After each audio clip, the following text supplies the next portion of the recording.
Now we shall begin. You should answer the questions as you listen, because you will not hear the recording a second time. Listen carefully and answer questions 1 to 5.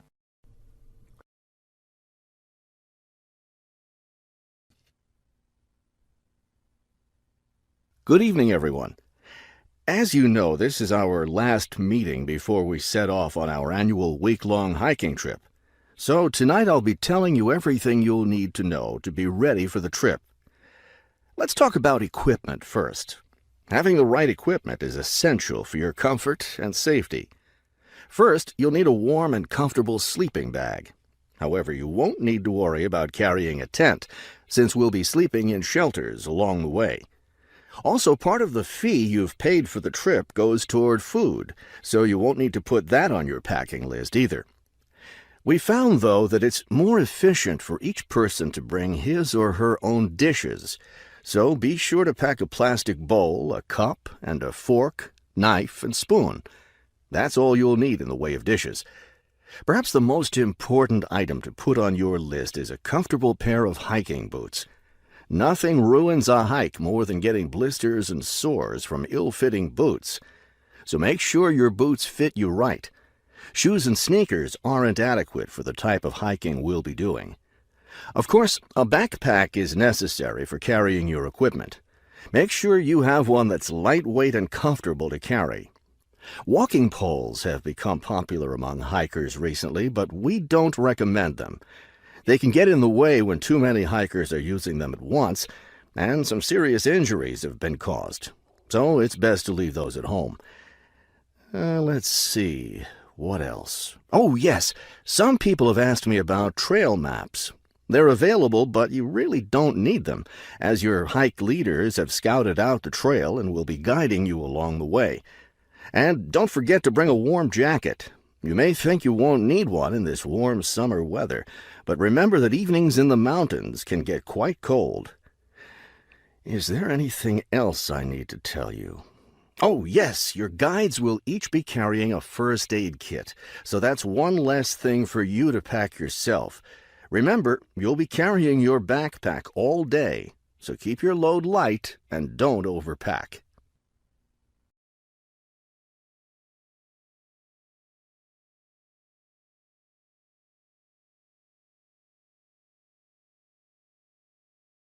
Now listen and answer questions 6 to 10.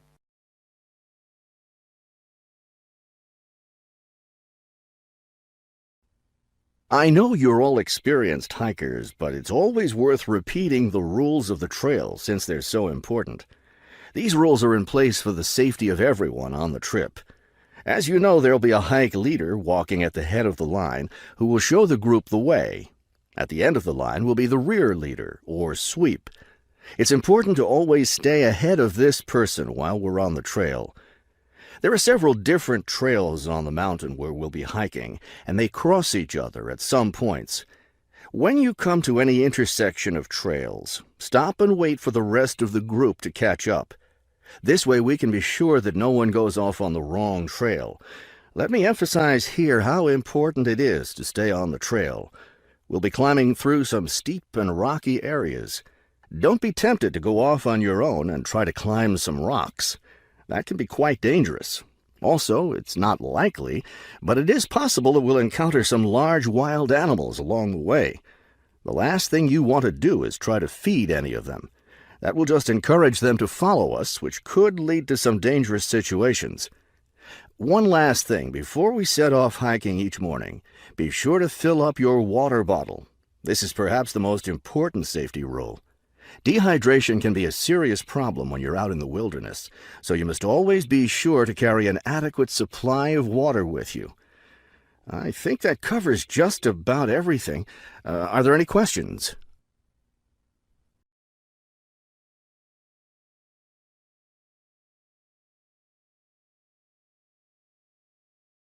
Now listen carefully and answer questions 11 to 16. Now, Mark and Anna, I have to say that I thoroughly enjoyed your joint presentation on the application of robotics in a non-industrial setting to the group on the 2nd of December, and it is clear that you have both devoted quite a lot of time and effort to it. Have you had a chance to fill in the self-evaluation form for the session? Yeah, we have. So, Mark, what do you think overall? Well, generally I felt the presentation worked very well. In fact, we seemed to hold the attention of the others throughout. And the pace of delivery was fairly even, as were the range of activities we organised.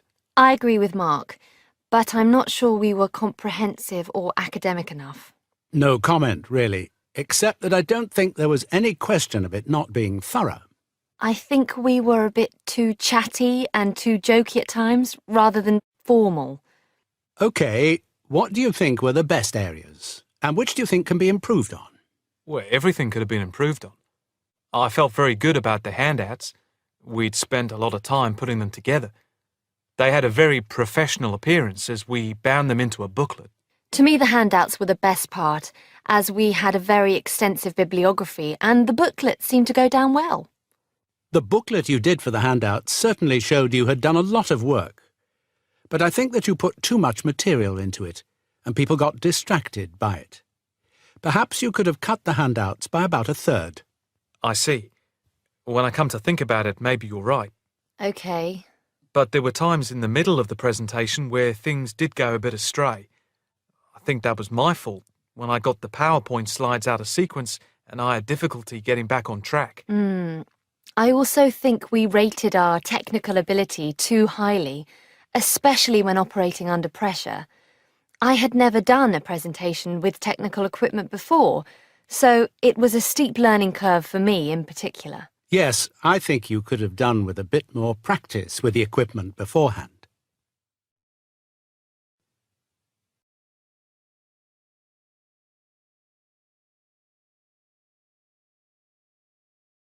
Now listen and answer questions 17 to 20. What about the next item on the feedback form, the aims and objectives? I think they were very focused and we followed them through well, I think. We wanted to show how Europe was lagging behind other areas of the world. Yeah, I think they were clearly set out. Yes, agreed. No comment there. The diagrams and charts were appropriate. Yes, I have put that too. They did work well in helping to illustrate and break up the presentation by cutting down on the number of words and text on the screen. What about delivery? Well, I think our performance was average. It was difficult to coordinate speaking and presenting the material at the same time.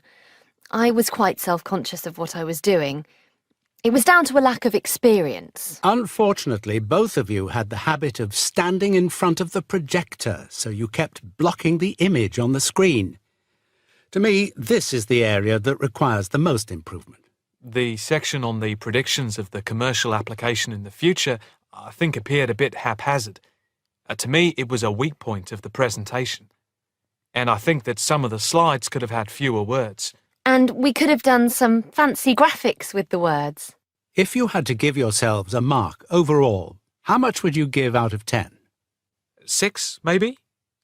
I'd be happy with that. Though bits were probably nearer a 7, so I'd say a 6. Anna, what do you think? I think for me it's perhaps a 7. OK. Did you find the task and the evaluation useful?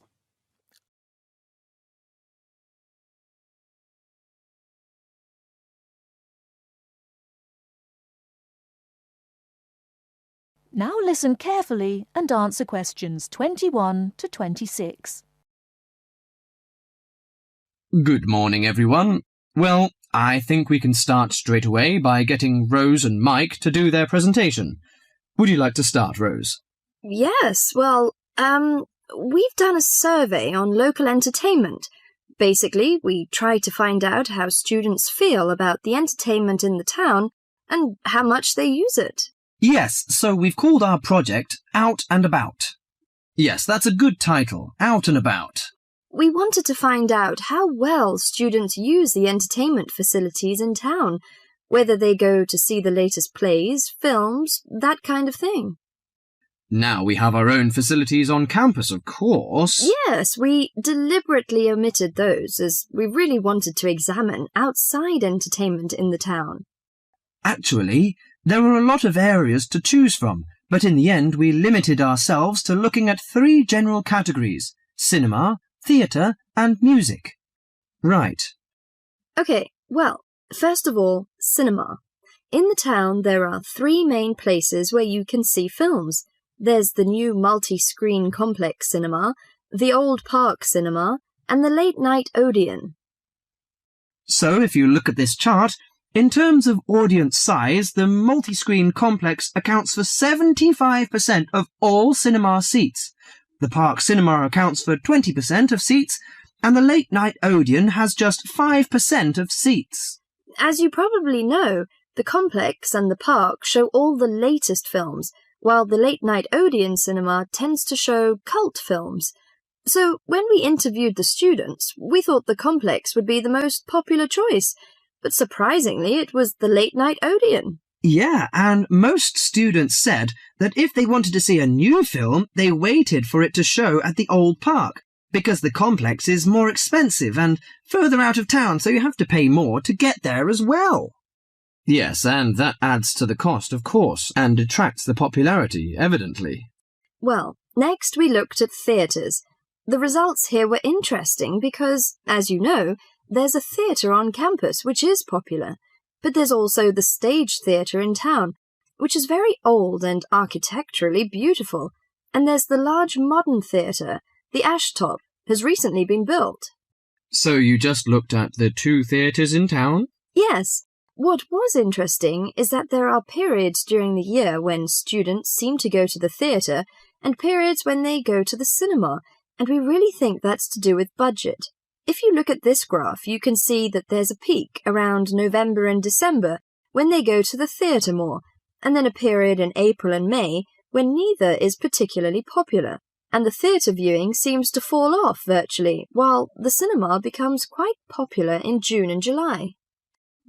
I think you're probably right about your conclusion.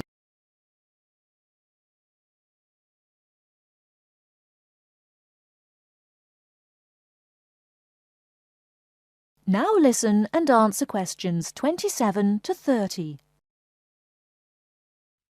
Well, lastly we looked at music, and this time we were really investigating the sort of small music clubs that offer things like folk or specialise in local bands. So not musicals as such. That's right. We looked at 3 small music venues and we examined the quality of the entertainment and venue and gave a ranking for these. A cross, meaning that the quality was poor, a tick, meaning it was okay, and 2 ticks for excellent. First of all, the Blues Club, which obviously specialises in blues music. This was a pretty small place and the seating was minimal, so we didn't give that a very good rating. No, we don't recommend that one really. Then the Sunrise, which plays a lot of South American music, was a big place, very lively, good performers, so 2 ticks for that one. The Pier Hotel is a folk venue, a good place for local and up-and-coming folk artists to play. Not the best of venues, as it's in a basement and a bit dark, but the quality of the entertainment was reasonable, and the lighting was very warm, so we felt it deserved an average rating. Finally, there's the Bald Rock Cafe, which features big rock bands and is pretty popular with students, and we enjoyed ourselves there as well, so total marks for that one. And then did you get any information from the students as to which of the clubs they preferred?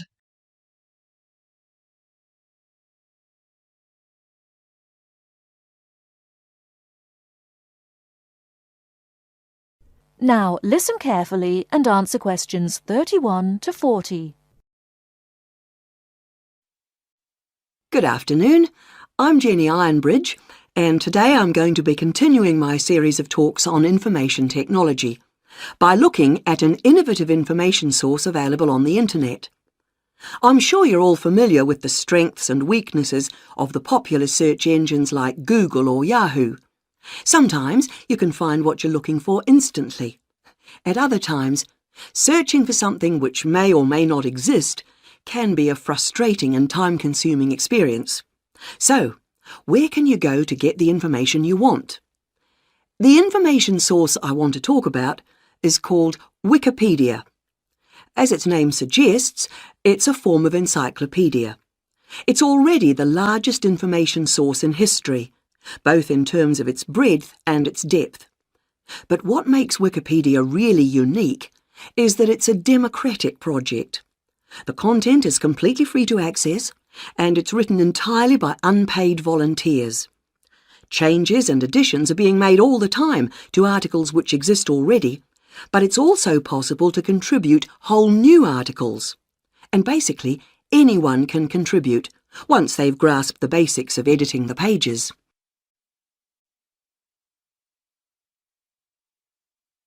Let's look at how someone goes about editing Wikipedia articles. It's a very straightforward procedure, which has been made deliberately easy so that people who have contributions to make are not discouraged from participating because of their limited understanding of information technology. Let's start by imagining that we are reading an article and we come across information that we consider to be incorrect or incomplete on a page of Wikipedia. First of all, we decide we'd like to change it. To do this, we click on the Edit button at the top of the page. This takes us to another page with a text box containing all the editable text on that page. It's at this point that we can input our changes in exactly the same way as we would if we were writing or editing a document we had created on our own computer. In other words, we can type, cut and paste, delete, and use all the normal word processing functions.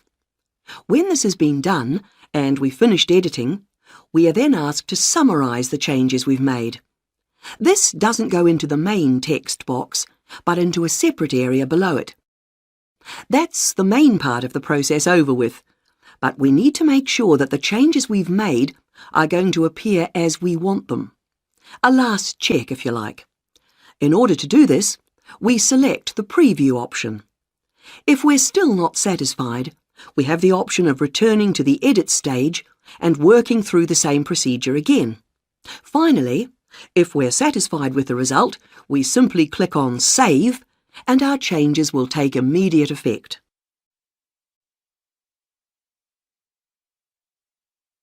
A question that might already be forming in your mind if you are not familiar with Wikipedia is this: how can I tell whether information is accurate?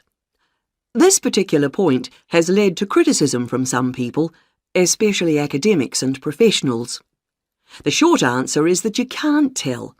But if you think about it, how can you check the accuracy of information you read in a conventional encyclopedia, or in a newspaper, or on other internet websites? Besides, it's possible for contributors to Wikipedia to register with the organisation and, as named contributors, gradually build up a reputation for themselves as reliable sources of information. The other point to be aware of is that there are administrators who monitor contributions that are added by anonymous sources and check for biased, out-of-date or incorrect information. One of the problems that arises from the openness of Wikipedia is that vandals have got into the site to change and damage pages of information. So the administrators have a role in policing this too. Lastly, Wikipedia encourages editors to stick to certain rules, which help ensure the quality of entries. For example, contributors are expected to maintain a neutral tone in their writing, although perhaps it's impossible to be completely neutral. Also, entries are not allowed to include original research, which is intended to prevent contributors from simply submitting their own views. It's unlikely that the more conventional information sources will ever be completely replaced by Wikipedia or similar projects which may be developed in the future. But this is an ambitious experiment to democratise information, using modern technology to enable anyone and everyone to contribute to and access a common body of knowledge. And because it's free, it doesn't restrict access to those with the ability to pay.